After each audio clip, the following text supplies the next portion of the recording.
The need is great. Last Thursday, live on our KSAT YouTube channel, I gave blood at the South Texas Blood and Tissue Center, and we learned a lot about just how to give blood, who can give blood, who can't. And that really kind of transitioned to what we're going to do today in the KSAT Q&A, because there are so many questions around blood donations.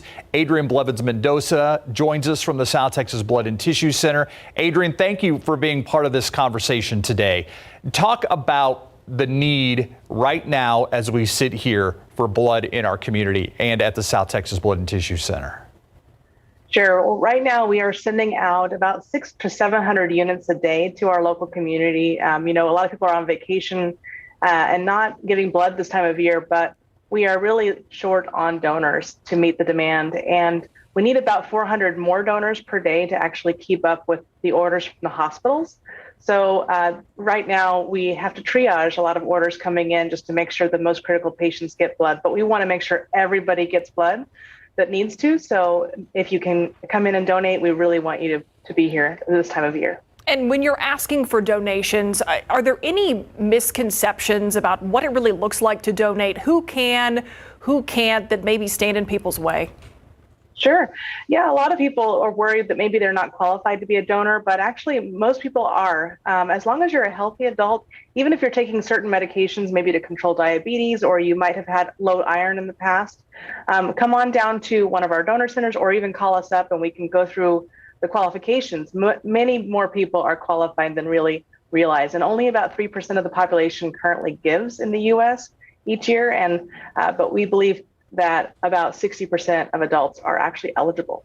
Yeah, and I mean, if you're blessed and you have plenty of things going on in your life, why not give the gift of a blood donation for the holidays? I mean, it makes perfect sense.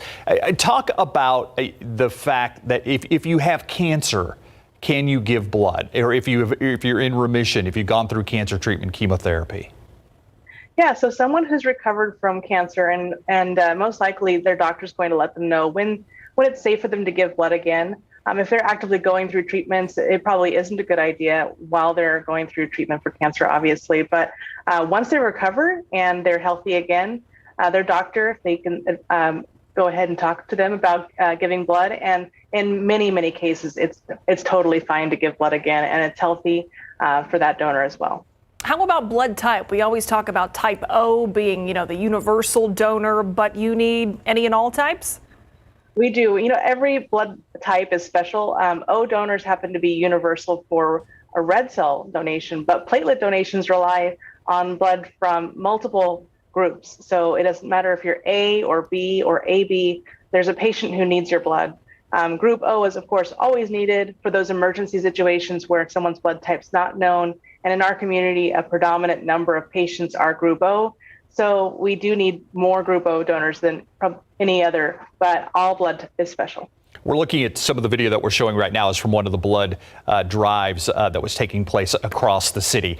And I know in the specialized buses that you have that go to some of these blood drives, there's a new machine there called the Alex machine. And it's what I got to use when I gave blood last week. And the thing that struck me most from when I usually give blood is just how easy it was. A lot of people are afraid of needles. They're afraid of the stick. That was the least of my worries. As I sat there, I couldn't believe that the needle was in when he told me it was in. Yes, we are very excited to roll out that new equipment on our mobile blood buses, and eventually they'll be in all of our donor centers as well. It's a smaller needle gauge, so it's really painless to give blood. It's very fast and efficient. You can give blood in about half the time. In fact, that piece of equipment allows us to collect 2 red cells or a red cell plus a plasma unit. And depending on someone's blood type, we would select the procedure that the patient on the receiving side is going to most need from their blood donation. So it's a really fast, efficient way of donating. We're really excited to have it, and it is very painless. The needle's very small, so can't really feel it at all. Yeah, and thank you so much for Steve for your donation as well. Yeah, I just appreciate what you guys do out there. And yeah, it is a smaller needle than normal. Were we showing you and Alex there in that video? We were showing me and Alex there in the video. Not the technician. Along with my friends Sal and Francine, I think, who joined me on that live social media cast. So you got it. Yep. We've talked about ever since the beginning of the pandemic how donations have been down in our community. Obviously, things have changed in terms of COVID, but has the South Texas Blood and Tissue Center really ever rebounded from that? You know, we've had more donations year after year. However, it's just not enough to keep up with the community's growth. I mean, anyone who lives here knows how quickly San Antonio is growing, and we actually serve all of South Texas. So think about the areas down in the southern part of Texas, in Victoria, they're all growing. And even though we've increased the number of donations made in over years, it's just not been enough to cover the need in our community as it grows. And we've been impacted by the fact that employers, for example, who used to host blood drives might have gone remote with their workforce, and it's harder for us to reach certain donor groups. So while we're seeing some signs that things are getting back to normal, it's still very hard for us to get enough donors to come in to meet the community's growing needs. Adrienne, the blood donation doesn't just go, though, for trauma patients. I think a lot of people think that that's where the blood goes. Talk about some of the other ways that it's used. Yeah, that's a great question. About 20% of blood is actually used for cancer. People who are going through chemotherapy, oftentimes those drugs they're taking reduce the amount of healthy red cells or platelets in their bloodstream. So they need to rely on donated blood just to keep them healthy and strong enough to go through cancer treatments.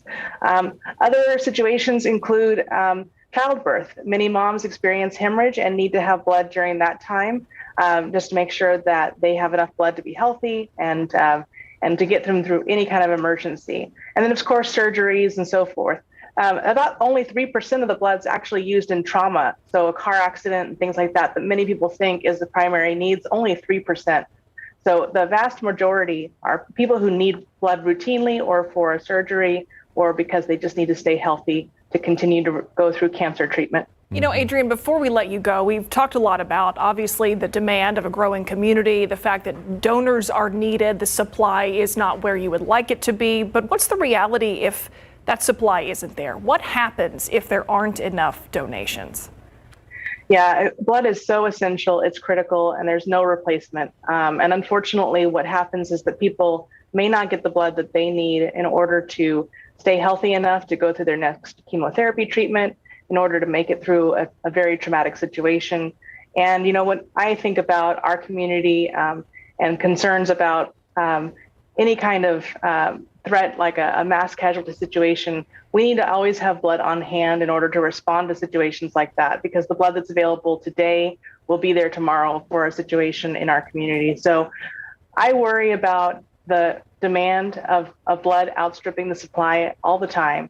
And during the holidays, it can be especially challenging. So I hope that answers your question for the community too. Absolutely. Adrienne, give us the website and a phone number to call if people have questions or want to donate.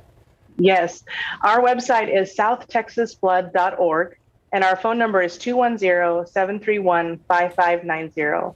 We can answer all of your questions, and you can also sign up online for an appointment. Adrienne Blevins-Mendoza, thank you so much with the South Texas Blood and Tissue Center. Make that call, go online. It's easy. You saw Steve do it. Yeah, if I can do it, you know it's easy. Adrienne, appreciate your time. Thank you. Thank you.